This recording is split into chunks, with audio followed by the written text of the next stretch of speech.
Assalamualaikum friends, today I will discuss how to set up private DNS on Android.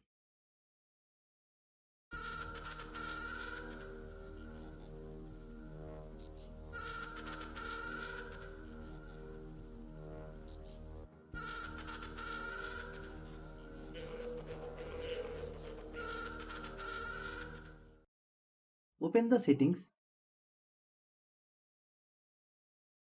then click connection and sharing.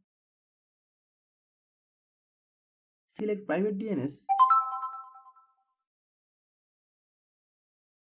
Click on design private DNS. Then type dns.edgar.com. Then click this icon. Now you open a browser. Then type google.com. Then open any one website. You will see that no ads will be seen here. Thanks for watching.